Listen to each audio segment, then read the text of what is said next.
Good morning, good afternoon, good evening, depending on your location. Please join in the struggle to liberate our people from the contraption by liking and sharing our videos. Now the updates. Shocking how Peter Obi was almost arrested in London. That's by Professor Stella Okunna.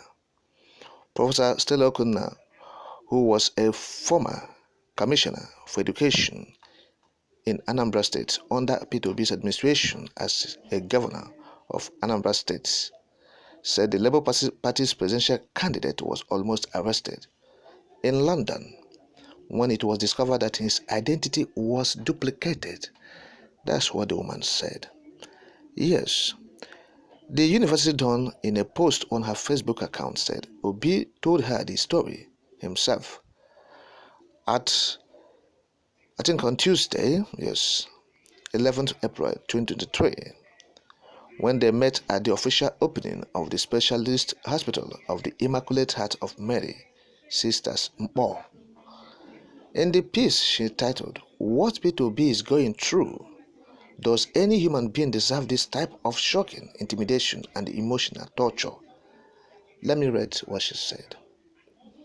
"This is the height of it all for a man who has been under sundry intimidation and emotional torture, burgling of his phone and those of his wife and children, keeping him constantly under surveillance, calling him names, putting him under severe pressure to leave the country, wrongly accusing him of negative things he knows absolutely nothing about, and other things.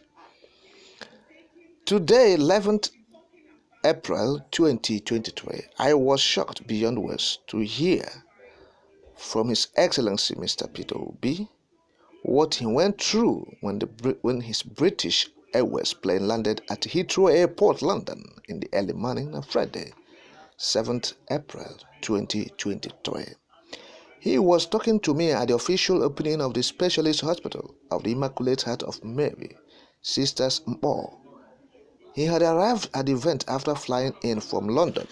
His presence heralded by the unusual ear-splitting ovation that accompanies him everywhere nowadays. As the most outstanding pillar of the Foundation Hospital, the Reverend Sisters were full of expectations that he would attend. So were we, members of the governing board of the Sisters healthcare system, although there was also anxiety about whether he would be able to make it, being outside Nigeria. I actually had no idea he had traveled out of the country until the ovation of his presence in a London church went viral on the internet. I would never have imagined he would be able to go anywhere so soon after his energy-snapping marathon visits on 6th April to Paul University, Regina Coeli Hospital, and other health facilities, where he went about touching lives in his usual quiet, philanthropic manner. His whirlwind activities that day in Anambra State and beyond were another eloquent testimony to Peter Obi's incredible stamina and multitasking capacity. To be able to fly out of the country that night made this capacity even more incredible. Landing in London, Peter Obi joined the usual queue to pass through immigration, and that was when his ordeal began.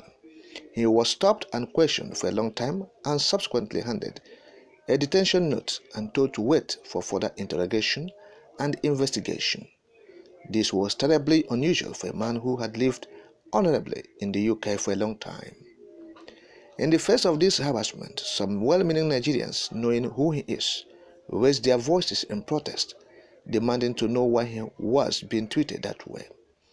Then came the shocking revelation by the immigration officer, who told him that his identity was duplicated. This revelation has definitely set off alarm bells. For people who are knowledgeable about such matters, this is a very dangerous development because the implication is that someone is impersonating Peter Obi, and that someone could implicate Obi in all manner of dubious and even criminal activities and rope him into any number of offenses. He could get Obi framed for one criminal act or another. The frightening scenario of what can happen is unimaginable. This is the height of it all for a man who has been under sundry intimidation and emotional torture, bugging of his phone and those of his wife and children, keeping him constantly under surveillance, calling him names, putting him under severe pressure to leave the country, wrongly accusing him of negative things he knows absolutely nothing about. As he was telling me this, his Heathrow tale of woe at Mpo today, I could see a man who was in severe pain and under unbearable stress, who many would expect to be at the point of despair, but as he confirmed, he is ready to suffer this pain and is as determined as ever to pursue the path which he has chosen to enable him arrive at the destination which well-meaning people in Nigeria and far, far beyond are expecting him to arrive at. This is the destination where Nigerians will be able to live in a secure and productive country, which they, particularly the younger generations, will be proud to call their own. I suppose he told me all this confidentially. My very sincere apologies, Your Excellency, for breaking this confidentiality. But history beckons, and I cannot keep quiet. That's the statement of Professor Stella Okunna. Yes, she said P2B revealed this to her at that event. And so look, that the man is under pressure. The man is going through stress, emotional and psychological stress, being orchestrated by the APC government and those that want to come in.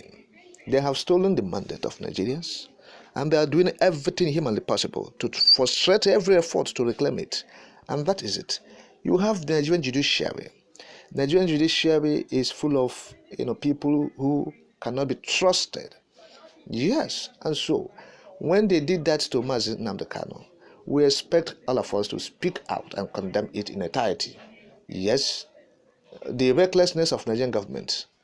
That's what we're saying. That after judiciary have said what they said about Mazi Nnamdi Kanu's fate, they declared him free of all frivolous charges and declared him, that he has no baggage, that he has no guilt at all, that he should be allowed to go. But governments refused that. They were headstrong. They have shown that they are bigots in power. And so they have continued to maintain that stance. They have not betrayed people. They have not supported people on that regard, that they are bigots. They are ethnic jingoists. Yes. So, now talking about P2B, he is under intense pressure. There's no doubt. The All Progressive Congress ruling party in Nigeria, they are doing everything to rogue him in. Look at this story that happened in Heathrow Airport. It's a typical example of what we're saying. You have heard about the audio that was leaked between the conversation between P2B and the Bishop David Oyedepo of Winners Chapel.